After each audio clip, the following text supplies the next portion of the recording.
Dr. James Nave. Executive Director, Chuck Meeker. Physicians at ringside, Dr. James McLennan, Dr. Flip Homansky, and Dr. John Wickman. The timekeepers for this bout are John Rogers and Jim Carpenter. This bout is governed by the rules and regulations of the International Boxing Federation, President Robert W. Lee, and Supervisor at ringside, Al Goodman. The three judges doing the scoring for this bout will be Art Laurie, Keith McDonald, and Glenn Hamada. And the referee for this contest, a native of the Philippines working in a world championship bout for the 69th time, is Carlos Padilla. And now, ladies and gentlemen, from the biggest little city in the world, Reno, Nevada, let's get ready to rumble 12 rounds for the IBF Middleweight Championship of the World. Introducing first, fighting out of the blue corner. He's wearing the red trunks with black trim and weighs an even 160 pounds. He's from the streets of South Bronx in New York City. As a professional, 25 victories, 16 by KO against only 5 defeats. Ladies and gentlemen, the former WBC middleweight champion of the world, ranked number 1, Iran, the Blade, Barkley.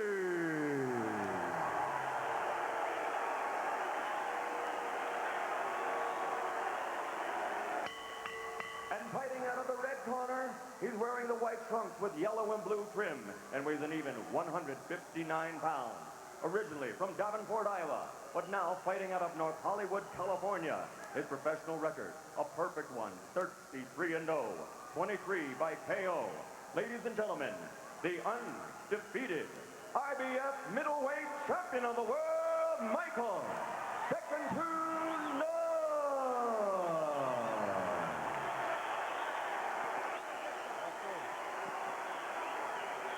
Okay, Ivan, Michael, you were already given instructions in the respective dressing room. Are there any questions? No questions. Seconds come out fighting. Seconds come out fighting. Let's keep in mind, Jim, that although Nunn is a big favorite, if this fight were in the street, Barkley would be just as big a favorite, so he wants to make a street fight of it. Let's also keep in mind that he was cut badly by Tommy Hearns, and although he did have surgery to remove the scar tissue, there remains a question of whether he could cut again. And he bled from the lip against Duran, and already the men in Barkley's corner have put some salve inside his mouth, and Carlos Padilla makes them wipe some of it off. The questions regarding Nunn: which style will he present here? Will it be the dancing, swatting exhibition which ultimately frustrated and eliminated Frank Tate? Will it be the stand-up knockout power he showed against Columbay, or some combination of the two? For the moment, he is showing movement and lots of it.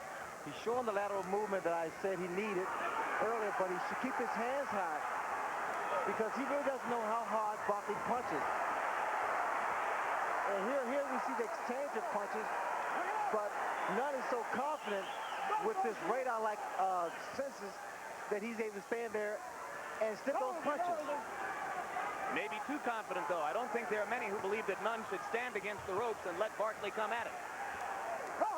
Barkley's punches are so telegraphed, and it's going to be tough to land because of the movement, upper body movement of Michael Nunn.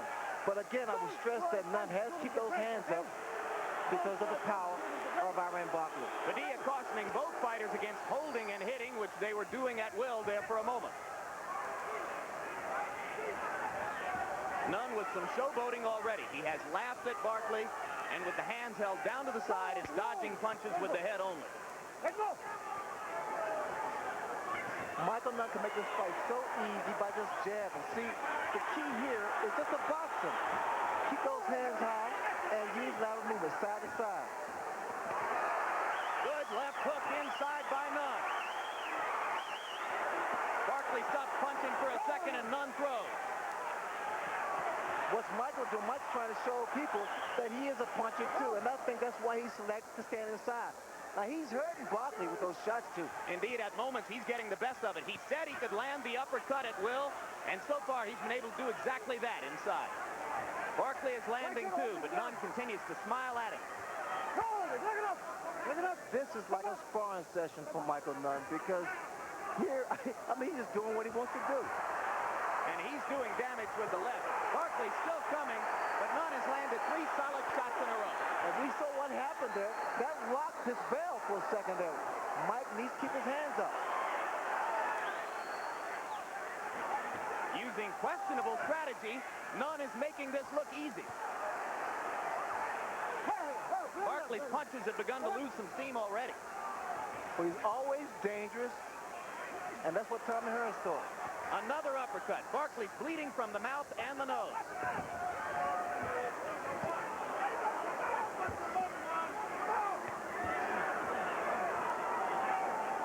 This is a supremely confident Michael Nunn.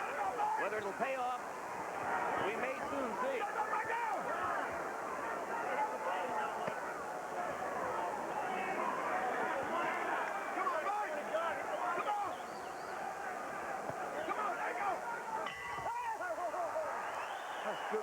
And as the first round comes to a close, Nunn stares at Barkley, smiles, and laughs at him a bit. That was Nunn's round, but I don't get the point of him getting into a slugging match this early in the fight. Good, all right. He's smiling, but he's hurting. You're loading too fast. Now, settle down and place your punches to the outside and then work to the inside. Hear what I said now? Yes. Place your punches. Work to the inside and the outside. And double up. What the heck going in? Leave that head down. Don't that head not stationary. Okay? It's not a stationary target. When you hit it over the outside, bring that left uppercut. Okay, here is Michael Nunn standing in there, connecting with some good left hands. But why is he in there? Why isn't he using his quickness?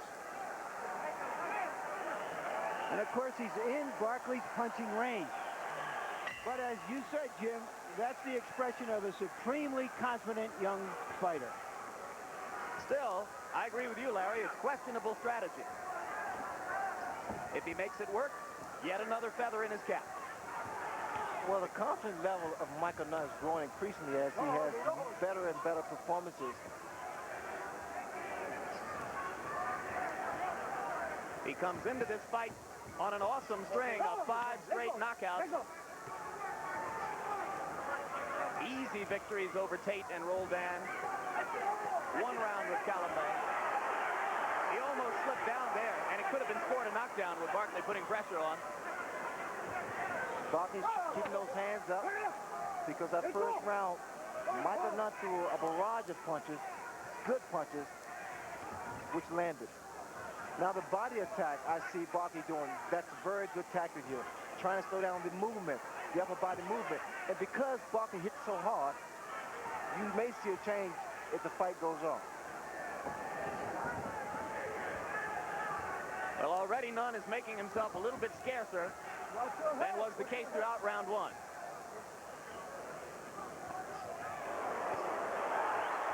Barkley landed to the shoulder. Nunn had landed a short right inside.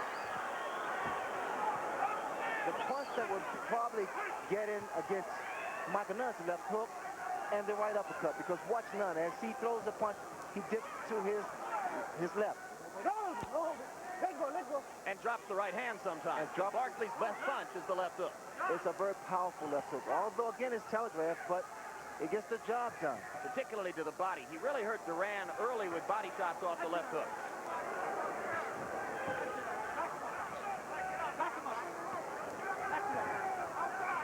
Mike is trying to wait for Barkley to punch himself out. And once Barkley stops throwing punches, you know Michael Nunn retaliates.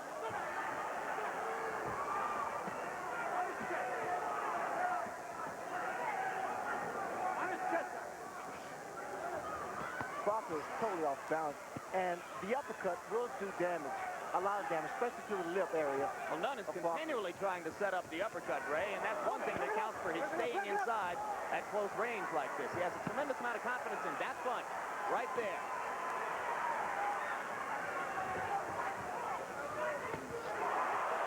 Great, straight, short left. But Barkley keeps coming.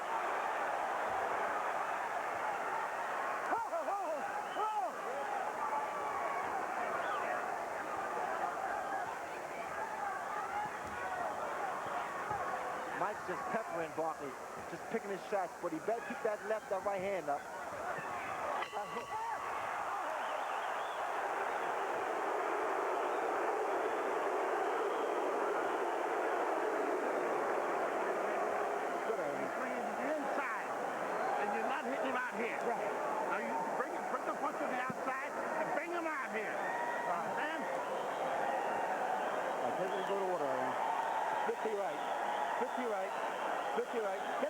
in. Couple deep breaths. All right, now you're starting to really slip now and counter. That's what I want you to keep doing. Walking around him. As he moves in, you move to the side. Keep the jab out. Mike, keep the jab on. Just keep doing what comes naturally to you. Because you're doing it. Okay, here we go. Gargle that little bit. Both show you some kind of position. And hook real hard. This is a fight between a Rusty Nail from the Bronx and a Straight Arrow from Iowa. So far, the Rusty Nail is doing okay. But, Ray, it appears to me that he's doing what you did against Duran the first time. He's letting his ego get involved. He wants to prove how tough he is. He's not using what he can do best.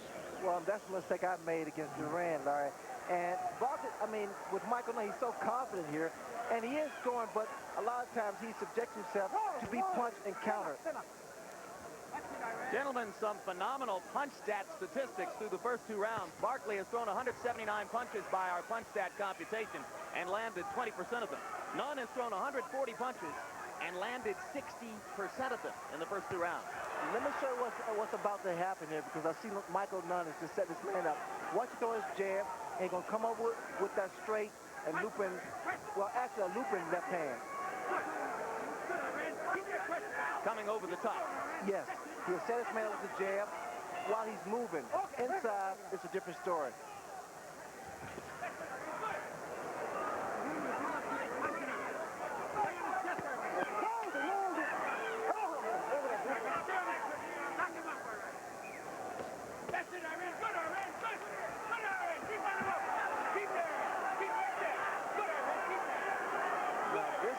This is very dangerous for a fighter.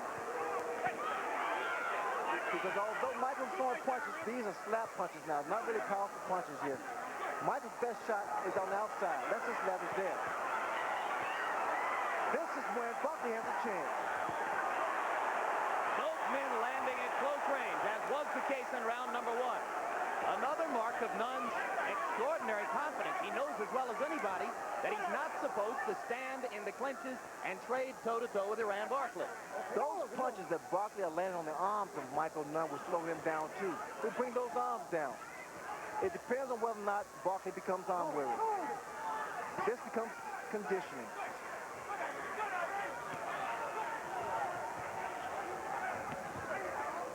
Now look how easy it is for Mike to just box lateral movement and keep Barkley off balance.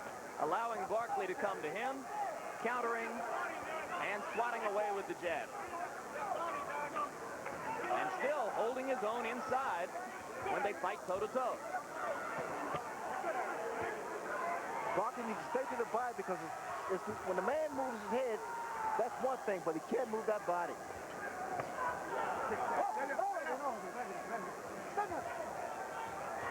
Round 3 coming to a close. Nunn has slowed down a bit from the first 2 rounds, but still seems in control of the fight if nothing goes wrong as a result of the style that he's chosen.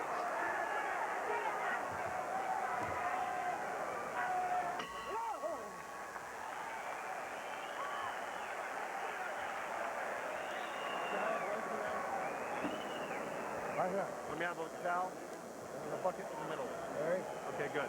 Good. Stick your legs out. All right, you're doing a good job on the inside, Mike, but I need a little bit more snap on those punches. Don't let them drift so low. I need you to All right, hit that Harold shoulder Letterman, punch, okay? our unofficial official. How have you scored the fight so far? Larry, I've got a 2 rounds to 1 in favor of Michael Nunn. I give the 3rd round to Iran Barkley because I thought Michael Nunn stood inside and let Iran Barkley get to him with the short body shots.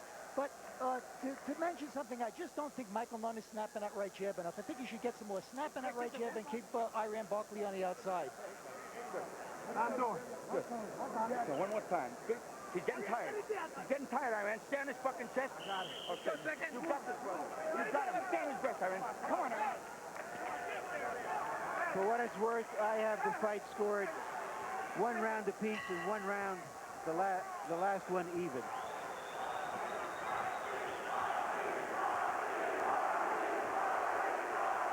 Look how the crowd has changed. All of a sudden now they're rooting for Barkley because Barkley is the underdog.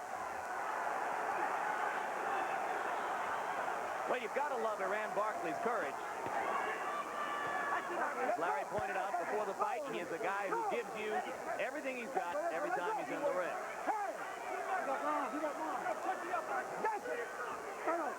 There is a cut, apparently, on Barkley's left eye someplace. I don't know if it's bad, but I see blood around the left eye. Yeah, that's been there since round number 1. And he had eye surgery to attempt to limit the cutting after the Hearns fight. A good shot there, landed by Barkley. It was a good right hand. That surgery certainly wasn't to improve his look. Barkley needs to stop holding back and let those punches go, because when Nunn is against the ropes, that's his opportunity to throw body shots. Indeed, Nunn is giving him opportunity after opportunity to come at him against the ropes.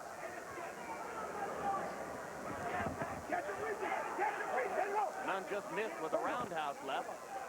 If I was in the corner of Michael Nunn, it would scare me, because the way he's moving and dropping those hands.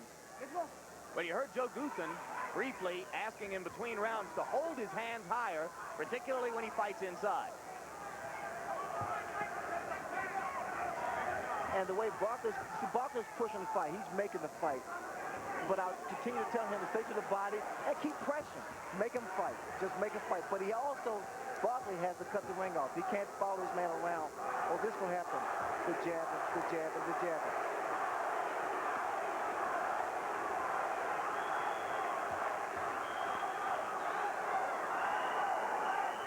A minute to go in round 4, and the crowd chanting, Barkley, Barkley, Barkley.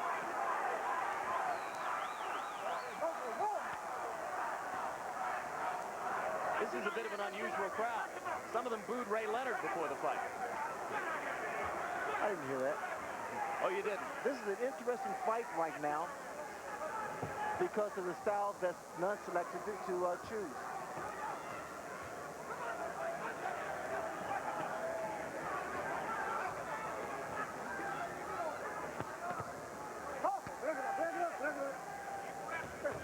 It's not really a pretty round. It's been the least active of the 4 rounds.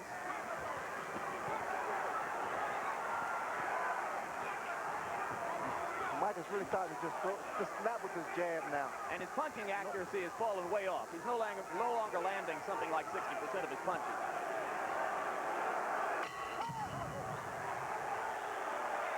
I gave that round to Barkley on sheer hustle. Before this fight, Nunn said that Barkley had the IQ of an onion, but I think we have to question Nunn's IQ as a fighter here in the way he's fighting this fight. Don't hesitate. Throw that right hand out there and bang with it.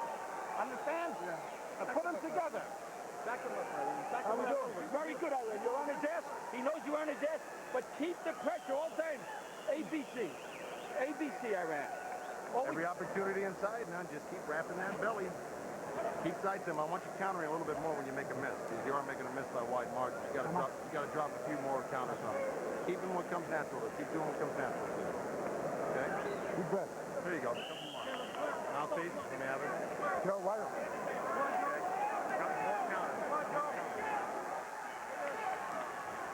You saw the punch stat number indicating that Nunn landed only 24% of his punches in round number 4. So it's a different fight now as we move to the middle round. I like Michael Nunn's corner. Very, very professional. No yelling. But at one point, Nunn has to go to work and do what he does best and stop changing punch like inside here. Because he's giving Barkley a better chance of landing a punch. You know, it's outside when Michael Nunn is boxing, it's night and day.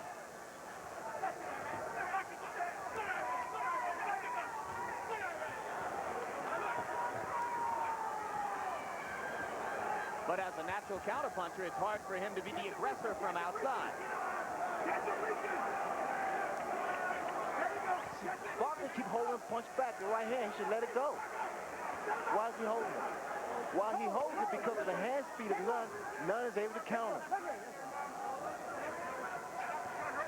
So the more a man is able to counterpunch against you, the less willing you become to release your hands and be aggressive. Yes, it is. And here, this is Barkley's fight. Those bodies, I love those body shots.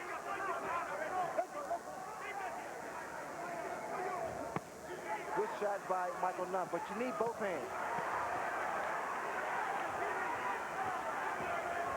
Two good right hands from Barkley. He's begun to assert a little more dominance inside. Barkley's pushing the fight. He's making the fight. It's just a matter if he can keep this up, if he can maintain this kind of pace. Now I see what's happening. Barkley, inadvertently, as he steps in, he steps on the right foot of Michael Nunn. A lot of guys have used this trick in the past, and even now.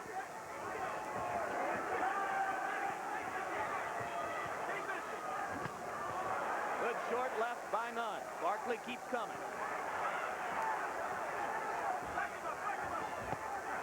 Slap. Another counter left by Nunn. It's a slap. Makes a lot of noise. That shot there kind of rocked Mike.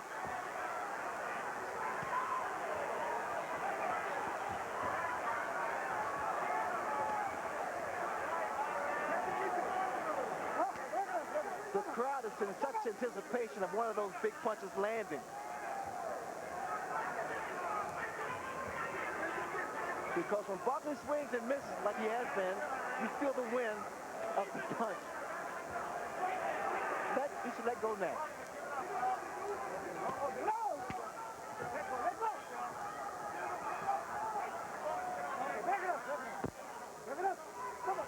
So far, Barkley's corner has been able to control the swelling of the left eye, which has given him trouble in several previous fights. And he looks increasingly comfortable as the bout progresses. Yeah. That's it? Got the mouthpiece? Yeah, I got it. That's what I wanted. You were countering a lot sharper off the ropes there. You gave him the first minute and a half to shoot some steam, right? Then you took it to him. Nice. That's it. Couple deep breaths. Relax. That's it. Work on it. Work on it. All right, Nunn. He's getting busted up bad, okay? Keep up it. That's it. All Good right. one. Hey, yeah, pick it, Iran. And what I said now? Good. Good. Yeah. Bang him under that armpit when you stick an arm out there. Bang it right up under it. Okay. You're pushing, Blake. Shorten up, Iran. Am I working good? You're working great, Iran. Great. You're backing him up. You're keeping the press. Eddie, clean up that eye. I thought Nunn found a better rhythm for himself in that last round and is fighting more of his fight than Barkley's fight now.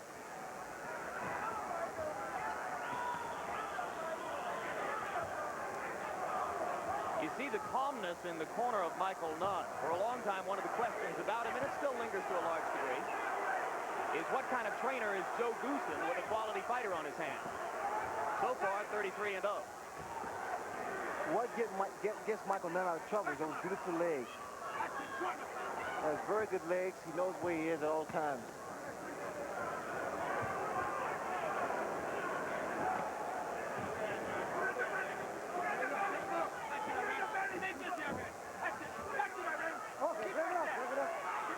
This fight here will bring out a lot of Michael Nunn because apparently Barkley is not easy to get out of there. You really have to nail Barkley because Barkley has such a durable chin. And with Michael Nunn, he's going to have to use every single weapon to be effective here against Barkley. Well, Nunn was tested earlier in his career, extended to 10 rounds several times by lesser fighters. Both guys are taunting each other. Michael wanted Barkley to come in. Barkley wanted Nunn to come to the center ring. And now they both agreed to meet against the ropes. Well, as Larry pointed out, Nunn is increasingly content to let Barkley come to him and counter. Carlos Padilla again cautioning about holding and hitting. And there it is.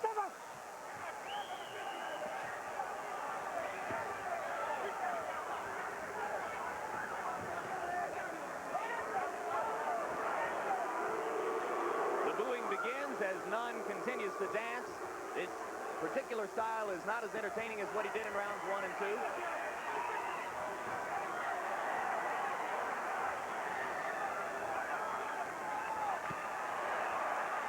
Left hand was blocked.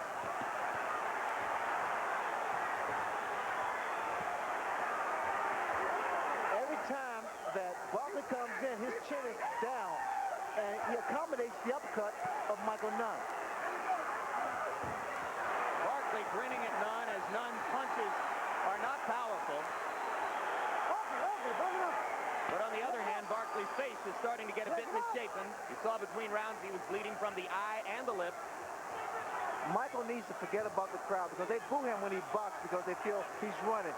But the way he moves makes the fight easier for him. The key is winning. Bring it up. Bring it up.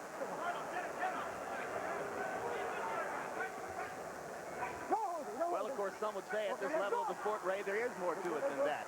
Well, he's got to do something to get into your league as a market attraction, to get those multi-million-dollar bouts. I'll talk to him after this fight.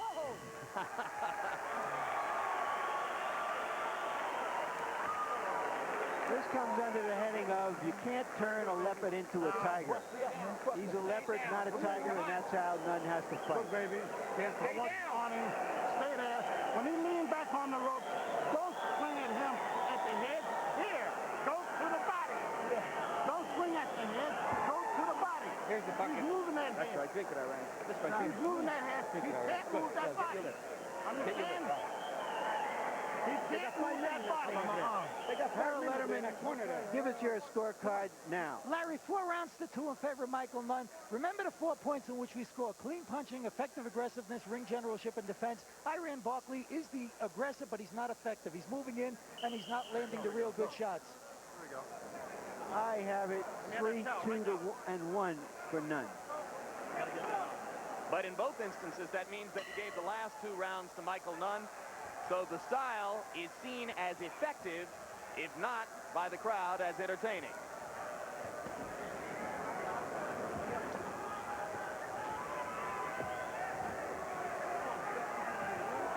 Round 7 begins with more of the same.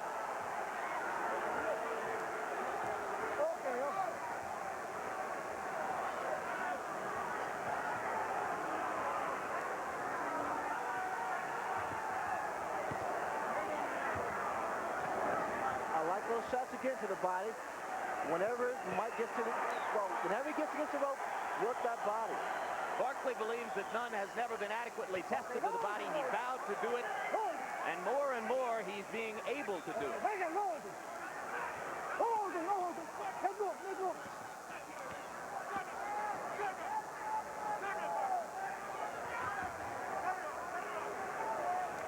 Barkley has to let that right hand go like he did there. But he has to let it go more often now and stop holding it back. It's as though he's second-guessing himself. He's going to give Nunn chances to counter with the left if he does it, but Nunn's punches are not nearly as hard as was the case in the first 3 rounds. He has turned to slapping and swatting, as was the case against Frank Tate. Michael Nunn has the perfect physical attributes for a fight. He's tall, 6'1", 6'2". He's a southpaw, quick hands, quick feet. And when he uses all those attributes to his fullest, he'll be tough guy to beat. Is he strong enough? Well, he's proven that. I mean, whatever they call a lucky punch, I don't know what the lucky punch is. I mean, but the key is showing art form, being tactical in the ring, being economical.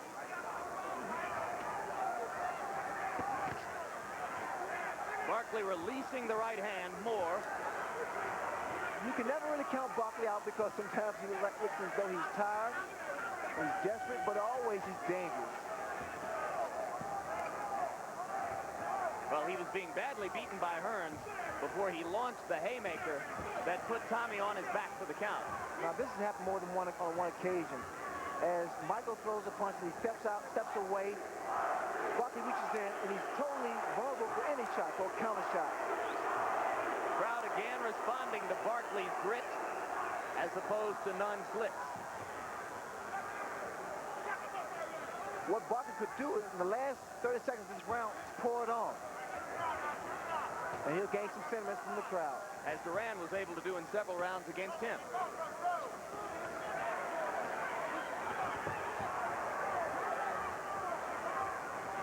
Nunn pecking away with the jab from outside. 7 rounds in the books.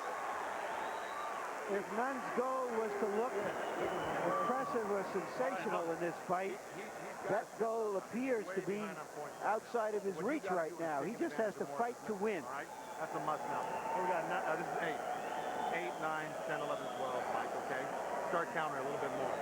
You got to start making pay, because if you let him get on track and get rolling, okay, he's going to build up some steam. You got to stop him in his tracks. Deep breath. Don't mean that I want you to get any brawl, but I want you to start countering more.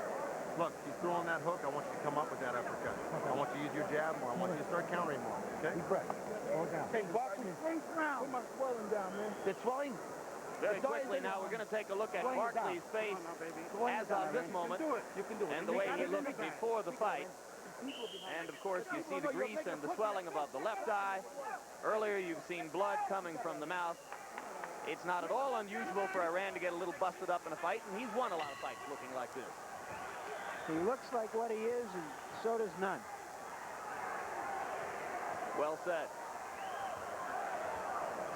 Round 8.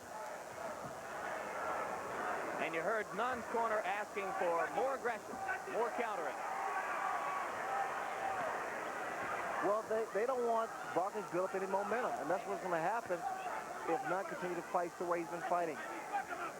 If he allows Barkley to get some decent shots in there.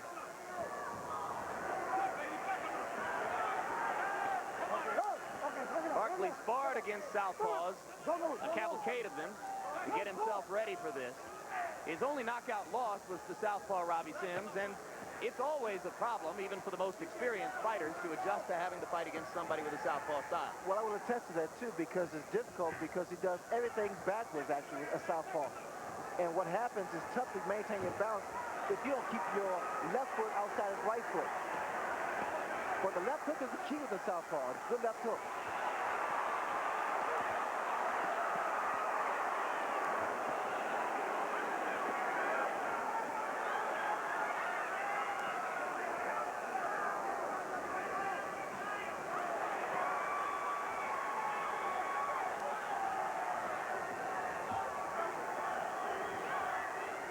The more Michael Nunn does this, the more opportunities he gives to Iran Barkley to hammer away at his ribcage. Well, that will be a deciding factor later on. You'll see a change in Michael Nunn's movement.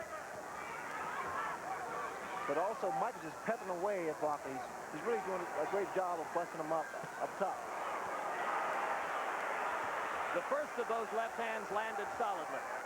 These punches that Michael's throwing, I mean, not really knockout punches, but what's happening, he's really increasing the swelling around the eyes of Iran Barkley. Michael has his hands down to his side. Barkley wants to do something, try a desperation right hand. Good short right by Nunn against the left eye of Barkley. Nunn's punching accuracy still a factor in the bout.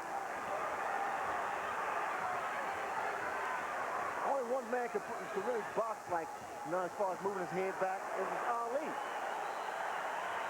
Keep those hands down. Speed of hands, speed of feet, a foot. Well, Nunn's only one of a million fighters to have tried to emulate Ali's style, but he was born with more of the natural gifts to do it than just about anyone else. He's wearing down. Seems like Barkley's wearing down, but again, he's still dangerous. Barkley landed a very good right hand in there, fellas. And give credit to Nunn. He has taken some good punches in this fight.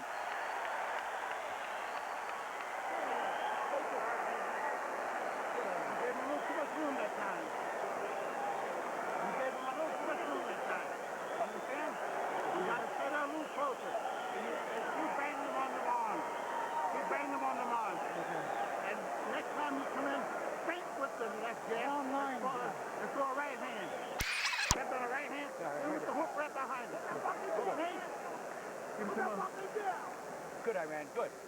Good, Iran. Hey, what I said? Keep it up, Iran. Drink some of that water. Yeah, drink some more, Iran. Back them up, Iran. Stay busy. Shorten up. Shorten up on those punches, Iran. Shorten up. Right. We want to clean that up. Clean that up.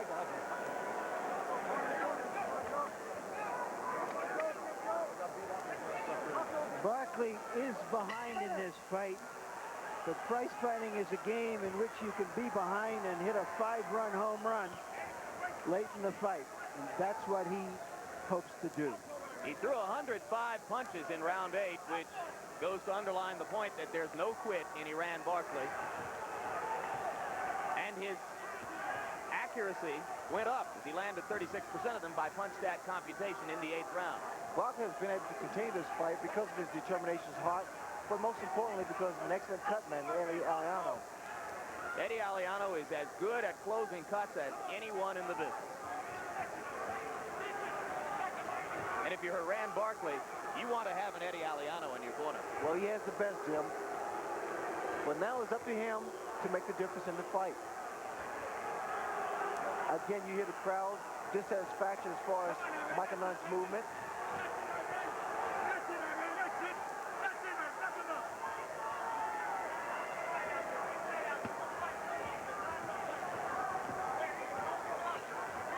Michael's jab is almost like a measuring stick because he sets you up with his left hand. He sticks that long jab out there, lays on your head, and then comes across with that left hand. About the only fighter in the weight class against whom Nunn would not have a reach advantage is Thomas Hearns. That's true. And that is one of the potential bouts which is speculated upon.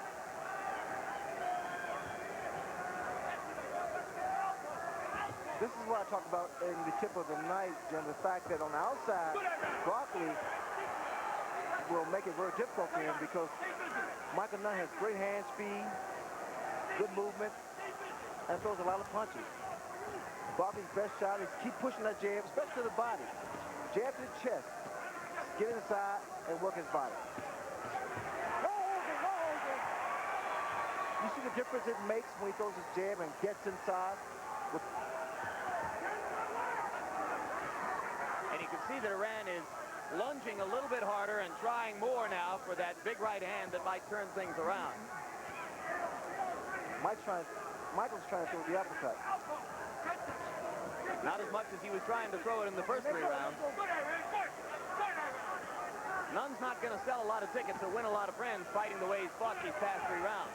But he does make it increasingly difficult for Barkley to hit that 5-run home run that Larry Merchant talked about.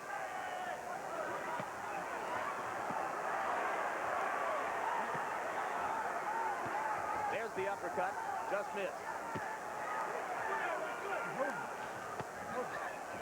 Good short left inside by Nunn.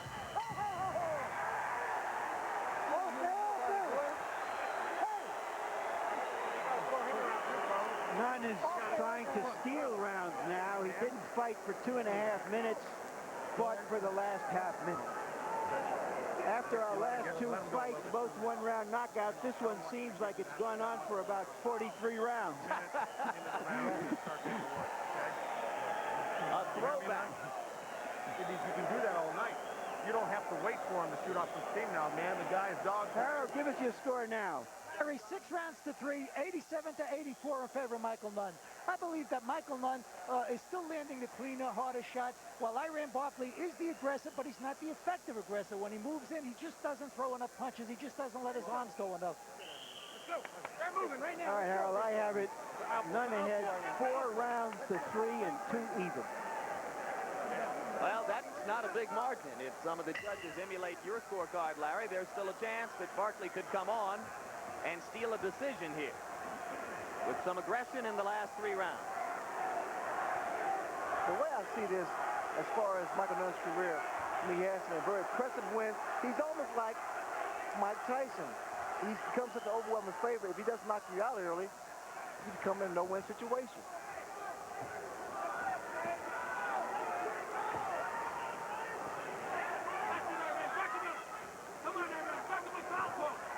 Part of the problem for Iran Barkley is marketing image. He told us he was quite aware when he fought Duran that if Duran was still standing in the 12th round, he wasn't going to win a decision. He strongly believes the same is true here. Well, he better go to work if he really believes that, and that's not always the case.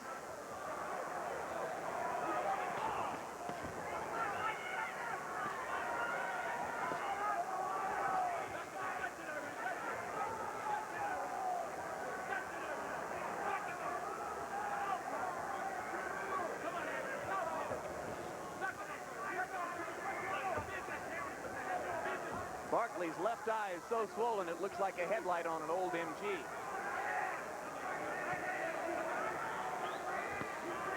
Almost looks like Ray Leonard against Thomas Hearns in 1981.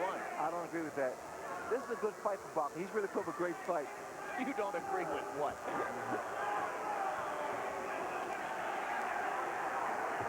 Now, the hook should come upstairs now with Barkley. A short hook.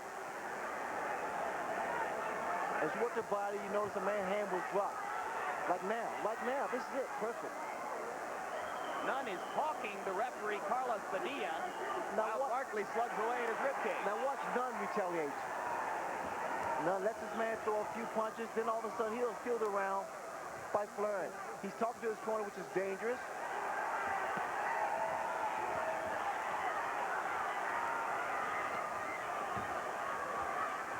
And when Michael's combination, she comes straight up. So he needs to be careful about that too. Watch He when he comes landed an up. uppercut solidly, and another one. But they aren't enough to hurt Iran Barkley.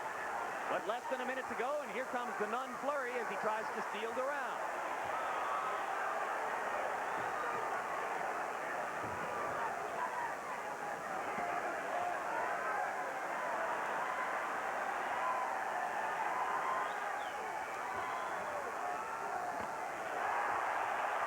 Nunn staggered momentarily.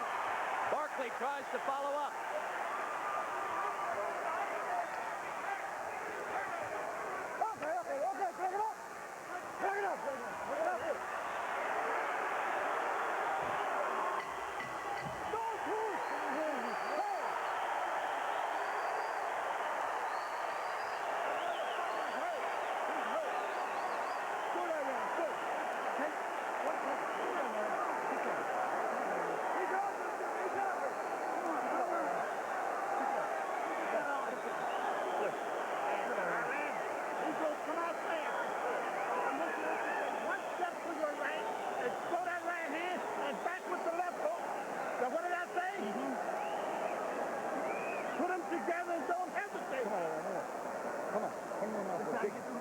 You got it.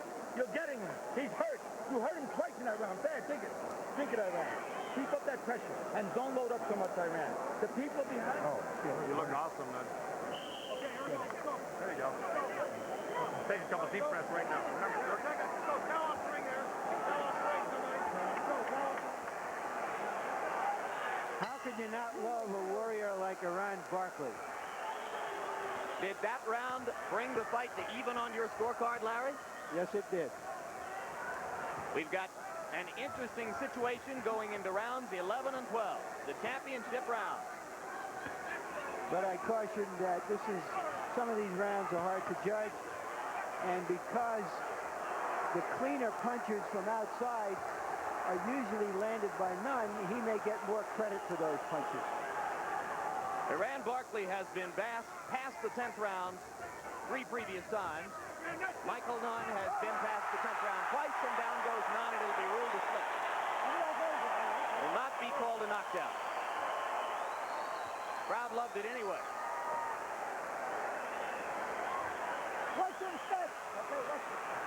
Barkley stepped on his front foot. When you have a right-hander facing a southpaw, sometimes that happens.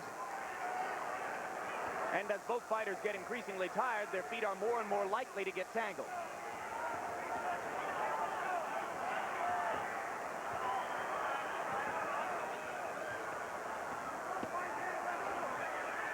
Barkley should be using the jab, too, to match the jab of Michael Nunn.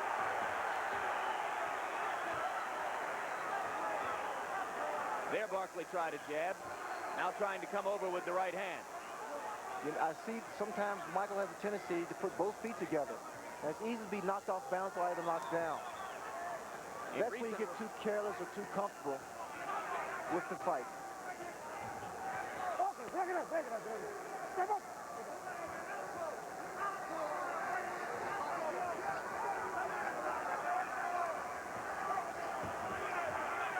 In recent rounds, Barkley has been so much the busier fighter that coming into this 11th round, he was averaging 82 punches a round, to only 59 a round for Nunn. Increasingly, you get the notion that Nunn must be busier to avoid putting himself in a very precarious situation.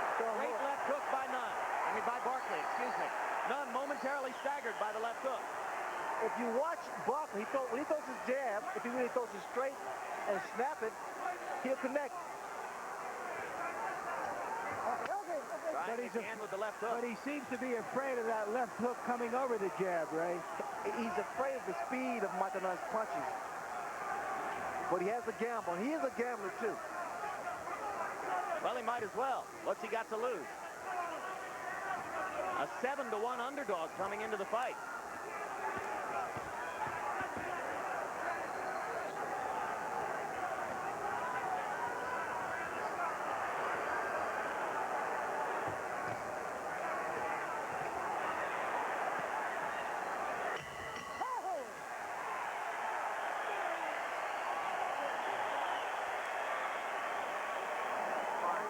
Probably one of the few rounds you let him get even. You know what I mean? All right, take a deep breath.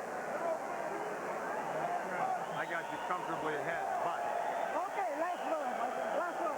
We know that. I got you comfortably ahead, but I want you to have to lay some leather on this round. Fight for the whole 3 minutes. Come on, Iran. Don't listen. The outpour, we got to do it. The outpour, this is it, baby. You got him. You got this, brother. You got this, pussy. This is the last round, Iran. Do it foul, Pope. If you don't do it, No, I need sharpness. I need power on my hand. All right, I'm getting the tape. Let me have the tape. Fuck it, here. Let me have the goddamn tape. you got your puppy. Let's go!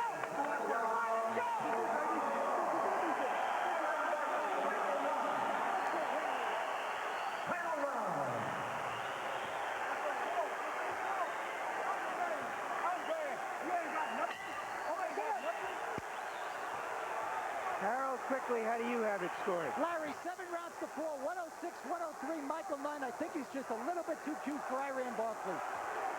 I have him ahead by 1 point. It is by no means a foregone conclusion. This reminds me of Rocky movies. I mean, both men have been talking to each other, challenge each other. Michael's doing a lot of talking here. You better close that mouth. This could be a big moment in the middleweight division if Michael Nunn does not come out on the long end with the scorecard. He just got hit by a left hook.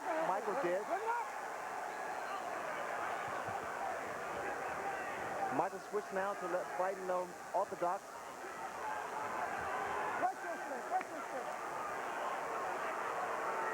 Nunn yelled before the round, this will be war. He has not gone to war with Barkley so far.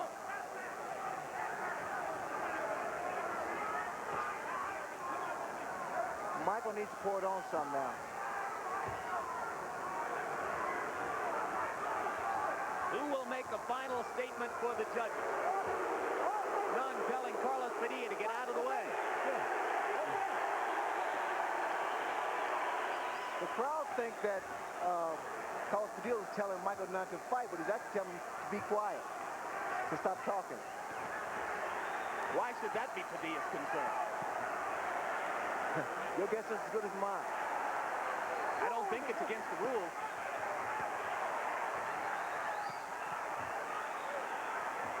This is when it gets to whoever lands the big punch.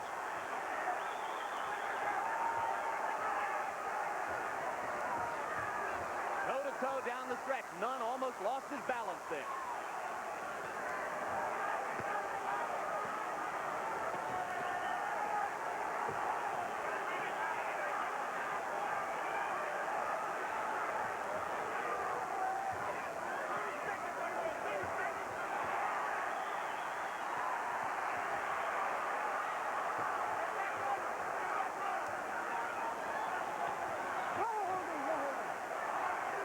Attention was focused coming into the bout on the question of whether Nunn's performance would be impressive enough to enhance his marketability.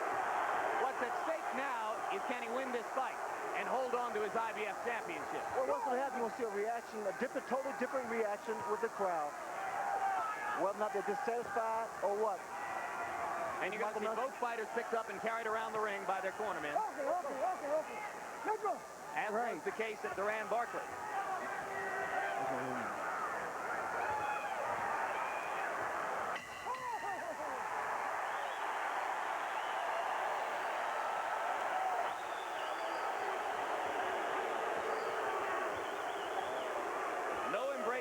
fighters at first. Now Nunn tries to get to Barkley and is carried away. I did give the fight to Nunn. Barkley made him fight his best fight instead of Barkley's fight. And when he did that, he was more in control.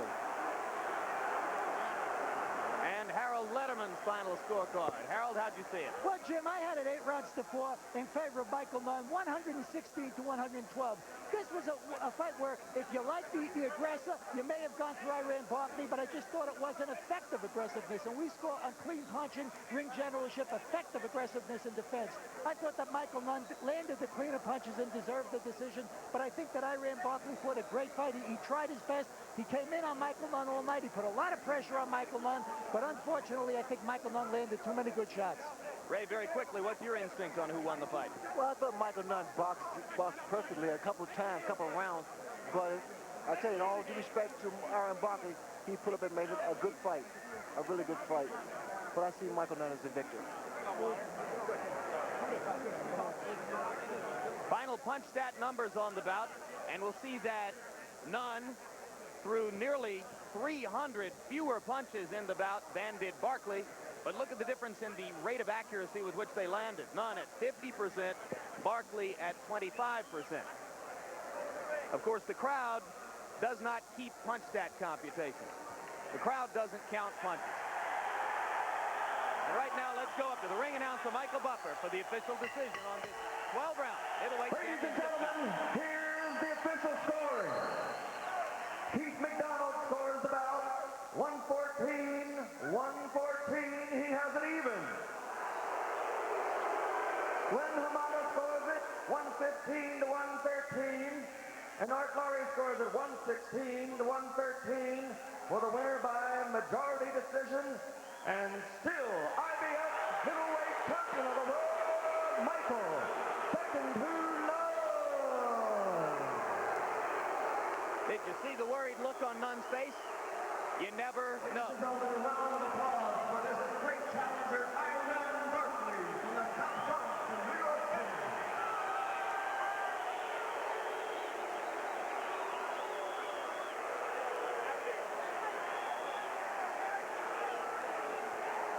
Right now, let's go to Larry Merchant in the ring with the winner. Michael, come on. All right. Michael Nunn, that wasn't easy, was it? No, it wasn't easy. Hey, Iran Barkley's a tough guy. He knocked out Thomas Hearns. He fought Durant to a real close majority decision. And, hey, I knew when he come to get Michael Nunn, he was coming to get me because this is his last shot at the big time. So I knew Iran Barkley was going to work his butt off to try to beat Michael Nunn. You came out in the first 3 rounds like you wanted to go to war with him. Why that strategy? That was just a psychological thing. I was letting Iran Barkley know that I wasn't going to run no bicycle race. You know, I mean, I was going to fight my style of fighting, and that's what Michael Nunn did. But at the same time, you didn't start to win the fight until you resorted to what you do best. Well, exactly. I mean, I was just in there letting him know he can't hurt me, trying to intimidate him, take him out of his game plan, and he fell right into my hands, and thank God for that. Did he hurt you at any time? He hit you with some good punches. He hit me with some great shots. He hit me with his head a couple times, and then he hit me with a couple good left hooks and right hands. But, you know, I proved that I could take a punch, and that's why I'm the champ. Is that the toughest fight you've ever had? He's definitely one of the toughest. I mean, you know, you can't take nothing from Iran Barkley. Hey, he came out here and he gave it his all. He was definitely one of Michael Nunn's toughest fights. You came out here not only to win, but to win impressively and perhaps sensationally. The crowd wound up on Barkley's side because he's the underdog, and so do you think this victory was sensational enough for you to make your claim against the senior division of the no doubt middleweight? about it. I beat him more easy than Thomas Hearns beat him. I beat him more easy than Roberto Duran beat him. I beat Iran Barkley easier than anybody's ever beat the guy. You know, the guy's a tough customer. I don't take it from him. So do you think that this will launch you into a fight with Ray Leonard or Roberto Duran or Tommy Hearns? Well, hopefully it will. You know, by them seeing us fight, who knows? Maybe they'll give Michael an opportunity to fight one of the legends. That's what I'm looking forward to, Larry. So that what you're saying is by showing that you were human and that Barkley could fight you, maybe they'll be more encouraged to meet you. It's just like when Thomas Hearns fought Ray Leonard. Everybody figured Ray was going to go out there and rank him out. But Thomas got in the best shape of his life because the guy beat him before. And, hey, he was a man just like I am. He was in there to win. I mean, he didn't go to the mountaintop for nothing. Hey, you know, he worked just as hard as I did, but I won, and that's what's important. Thank you, Michael. And now back to Jim and Ray. All right, thank you very much, Larry, and let's put the question to the man himself. Did Michael Nunn do what he had to do to move one step closer to a bout with Ray Leonard or Thomas Hearns or Roberto Duran? Well, that's the question that needs to be answered as far as the public is concerned. But I really feel that Michael Nunn allowed Barkley to do what he does best, and that's turn this thing into a fight. Because a lot of times the ugly rounds in which Michael Nunn just totally abandoned what's gotten him this far, and that's his boxing. He selected to go inside and try to prove to a lot of people and critics and cynics that he can stand toe-to-toe with some big bombers. That could have been a fatal mistake tonight.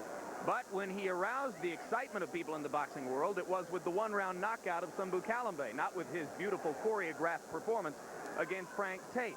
And when he went to the boxing here tonight, the crowd booed and the crowd supported Barkley. Surely a fighter is aware of that in the ring. That's true, Jim, but the crowd, the audience, has this insatiable thirst for impressive fights. This wasn't really the best performance by Michael Nunn, but then again, it's a win. I think that's what makes the difference. For more on the market prospects of Michael Nunn, back to Larry Merchant with promoter Bob Arum. Larry? All right, I'm with Bob Arum, the promoter who is the impresario of the middleweight division. There's about 4 middleweight divisions: junior, super, senior, real middleweight division. What does this performance do for Michael Nunn in trying to make his case that these other guys are avoiding him? I think it's a perfect object example where an inexperienced fight camp talks about fighting guys like Hearns, Duran, and Leonard without concentrating on the opponent that they were fighting tonight, which was Iran Barkley. And Iran Barkley is a darn good fighter, really a good fighter, comes to fight. And I think before Michael Nunn can be mentioned in the same breath as a Leonard, as a Duran, or a Tommy Hearns, he ought to be able to beat Barkley, really, because I don't think he really beat him tonight. He may have won a decision, and I'm not quarreling with the judges, but he really didn't beat Iran Barkley tonight. You're saying he didn't beat him impressively enough to make that big case? I'm saying he didn't beat him. When you say the inexperience of their camp, what exactly do you mean? What more can they do? Are you saying they just took Barkley too lightly, or are there other ways for them to go out to America and say, look, I'm the best middleweight in the world? But he's not the best middleweight in the world. He proved tonight that he's a long way from being the best middleweight in the world. They've got to go back to basics. They've got to learn to concentrate on the opponents that they're fighting, and they have to be able to convincingly beat a fighter like Iran Barkley before you can mention a Michael Nunn in the same breath as a Sugar Ray Leonard, as a Thomas Hearns, or as a Roberto Duran. Because as I sit here tonight, Roberto Duran, with his experience, would have destroyed this Michael Nunn. Thank you very much, Bob Arum. One added note, Bob Arum is promoting the Leonard Duran fight, so that was a bit of a commercial for Roberto Duran. Back to you, Jim and Ray. I'm not sure Leonard Duran needs any commercials with the interest that will surround that fight. Ray, you heard it. That was anything but a ringing endorsement of Michael Nunn by the man who ranks as the kingmaker in this division. I'm not sure there's enough time left in your career for you to wait around for Michael Nunn if Bob Arum has that many doubts about him. Well, that's true. It's a matter of what I feel. And I got one thing on my mind right now. It's December 7th, Duran at Mirage. All right, Ray. You saw the performance of Nunn as a boxer. There must be some good things we can say about him above and beyond what Arum just said. Michael Nunn's a talented individual. He's a talented champion. I think he's lost a little perspective because of what some of the distractions around him, saying, fight me, fight Duran, fight Hearns. You got to concentrate on what's in front of you. And that tonight was Iran Barkley. Barkley has 2 straight losses in his career, but I don't think those 2 losses have by any means damaged his capability to continue as a force in this division. Do you? What was indicative of how people care and love Iran Barkley and underdog was tonight. They cheered for Iran Barkley, and unfortunately, most of them booed for the decision against Michael Nunn, for Michael Nunn. Thanks a lot, Ray. Closing comments, Larry? Well, you know, life isn't always fair in this regard. So Michael Nunn may indeed be the best middleweight in the world right now. But in terms of being able to put behinds in the seats, the best guy isn't necessarily the guy who can do that. I mean, Pee Wee Herman may have put more guys in movie seats than Laurence Olivier. But let's look at it this way. Roberto Duran, Ray Leonard, and Tommy Hearns were filling arenas before they started to make millions of dollars. And Hagler, Marvin Hagler, he didn't start to fill arenas until after he had established himself as a champion. That's the situation that seems to prevail with Michael Nunn. He's the sort of fighter who, like Larry Holmes, like Hagler, will one day, apparently, be able to build up a following. But right now, I don't think that the middleweight divisions, as they stand, are upset by what happened tonight. And I think the Leonard Duran fight is the key. My own opinion, and I haven't spoken to Ray about this, is that if Ray beats Duran impressively, then I wouldn't be surprised if he went right up to fight Nunn. If you recall, it was when Roberto Duran looked so good against Marvin Hagler that Ray started to think, well, maybe I'll fight Hagler someday. Well, maybe tonight, Ray, somewhere back there, you started to think, well, maybe I'll fight Michael Nunn, too. Well, that's a lot of speculation, and that, to a large degree, is what boxing is all about. For the record, Iran Barkley drops to 25 up and 6 down, and his career is by no means closed out. If anything, it looks just as bright today as it did yesterday. Michael Nunn, despite the boos of the crowd, rises to 34 wins, 0 losses. Still, 23 of those wins by knockout, on the strength of a decision which the three of us, Larry and Ray and myself, and Harold Letterman, will all probably agree went the right way. What's the next big moment in the middleweight division? It won't involve Michael Nunn. It involves Sugar Ray Leonard and Roberto Duran, December 7 in Las Vegas. So now, for Larry Merchant and Sugar Ray Leonard, I'm Jim Lampley saying so long from the Lawlor Events Center in Reno, Nevada.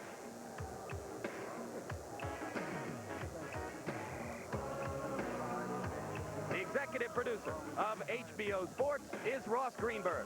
Tonight's fight was produced by Rick Bernstein and directed by Mark Payton. The feature producers, Steve Salvatore and Diane Oates. The replay producer, Michael J. Whalen. The assistants to the producer, Brian McDonald and Kendall Reed. The production manager, Russell Gavin.